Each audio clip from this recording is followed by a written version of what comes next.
Hello friends, आज हम देखेंगे एक कक्षा 12वीं भौतिक शास्त्र का एक इम्पॉर्टेंट प्रश्न जो 2024 के लिए इम्पोर्टेंट है परीक्षा की दृष्टि से। ये प्रश्न है, देखिए, एम्पियर के परिपथी नियम क्या है?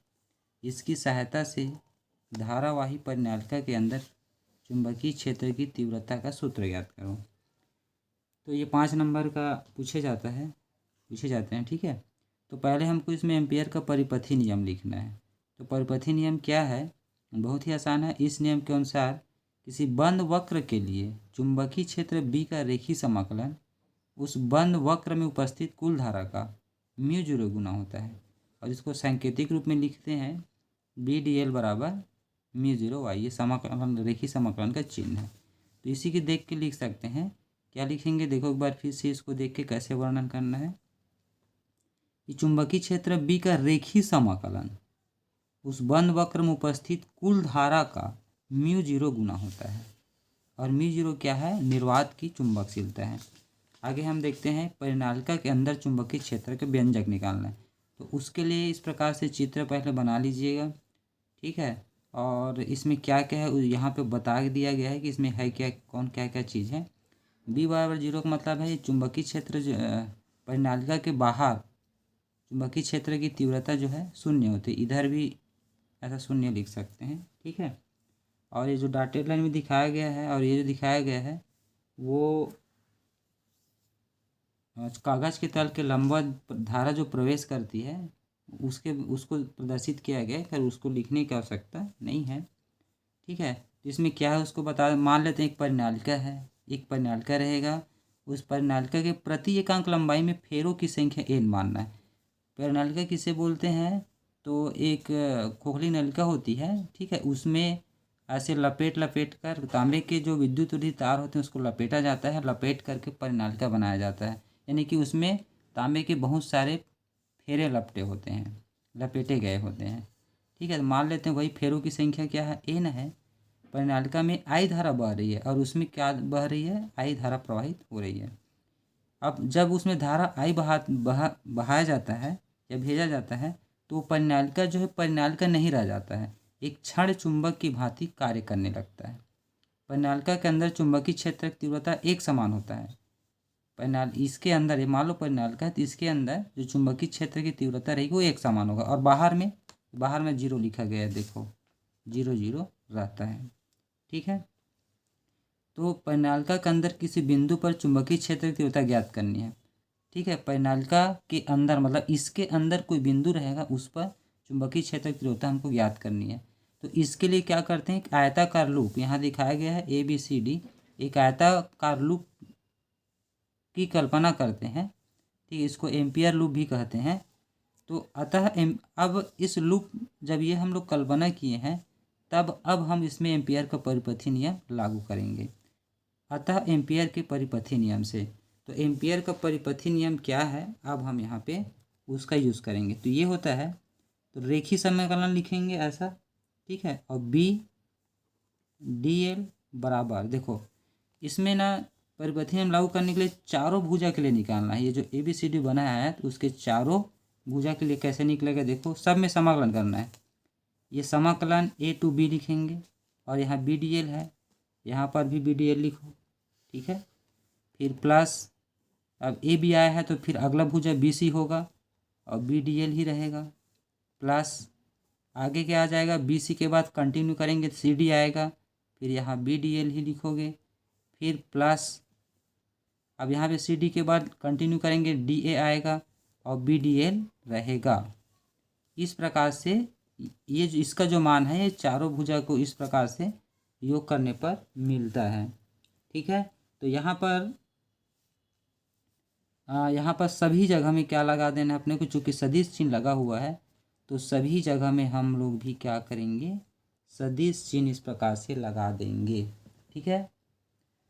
तो इसमें अंतर क्या है, यहाँ पर रेखीय समाकलन चिन्ह रहेगा, इनमें इधर वाले में नहीं रखना है ये रेखीय समाकलन का चिन्ह जो है, ठीक है।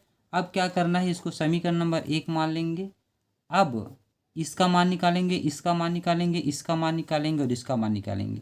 चारों का मान निकाल के यहीं पे रखना है, ठीक है जी। चलो मान निकालते हैं। तो पहला इसका मान निकालेंगे, तो इसको लिखूंगा अब इसको लिखोगे हैं, समाकलन A B B D L बराबर, इसका मान निकाल रहे हैं। तो अब इसका मान निकालने के लिए हमको क्या करना है, ये समाकलन लिखा, ए बी का ए बी लिखेंगे,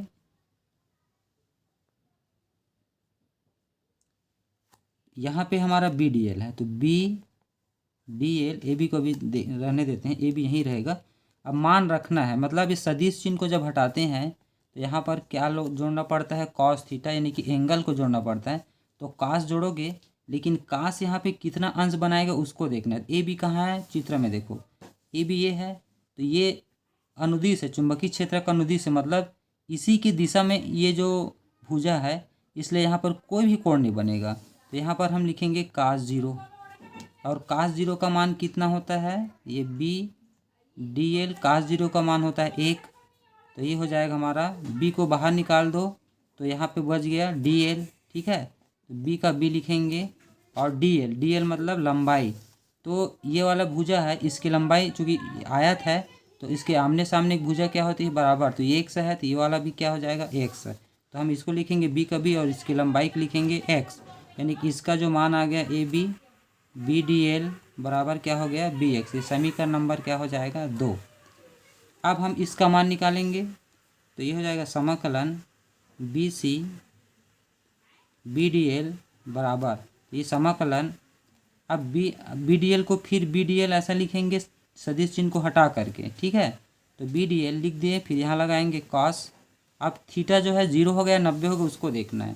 तो ये वाला बी सी वाला भाग है, तो ये कितना अंश बना रहा है, 90 अंश बना रहा है, ठीक है। ये चुंबकीय क्षेत्र की दिशा है और उससे 90 अंश बना रहा है। तो यहाँ पर हम लोग लिखेंगे cos 90, ठीक है।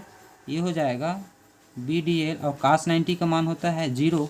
तो जब इसको गुणा करोगे तो कितना हो जाएगा, ये 0, मतलब ये बी सी और ये जो बी डी एल का जो मान है कितना आ गया, 0 आ गया। समीकरण नंबर 3, ठीक है। ये समझ आ गया, ये cos 90 का मान 0, इस गुणा के 0 आ गया। अब हम निकालेंगे,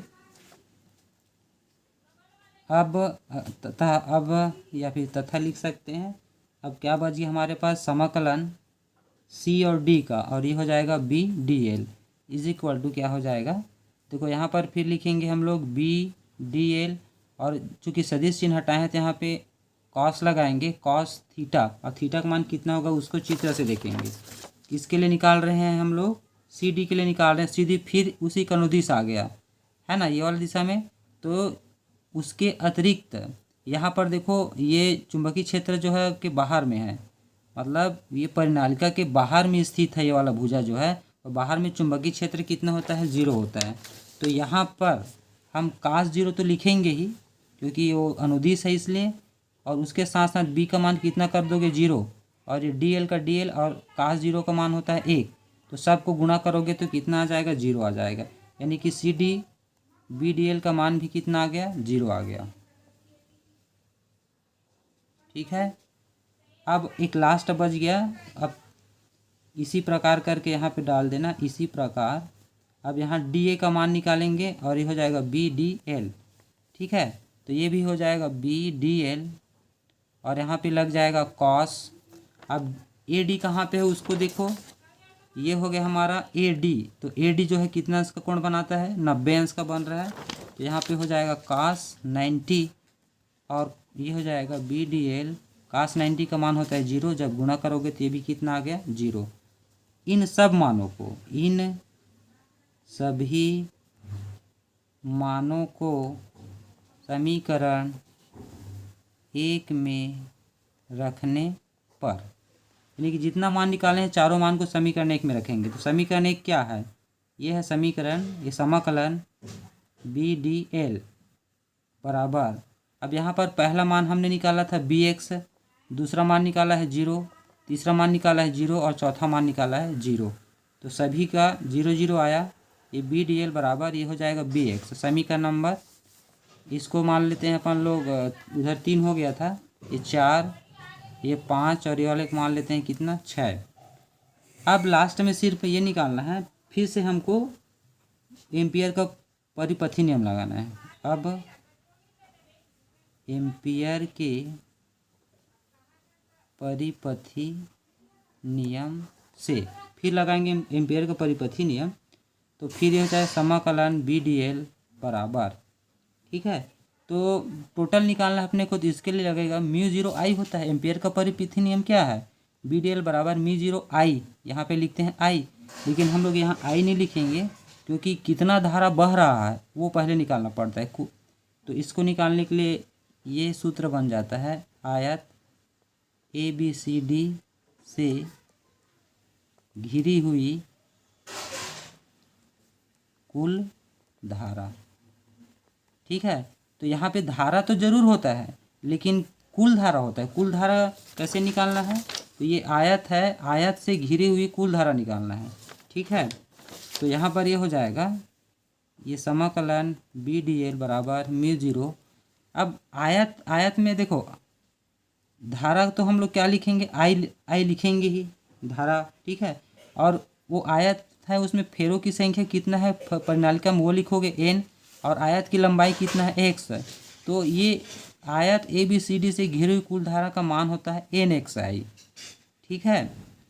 अब ये जो BdL का मान Bx है उसको यहाँ रख दो, ये हो जाएगा। इसके जगह हम लोग लिखेंगे Bx बराबर μ0 nxi। तो एक से एक से क्या हो जाएगा? कट जाएगा। कहाँ से लिखे हो? समीकरण 6 से लिखे हैं इसको।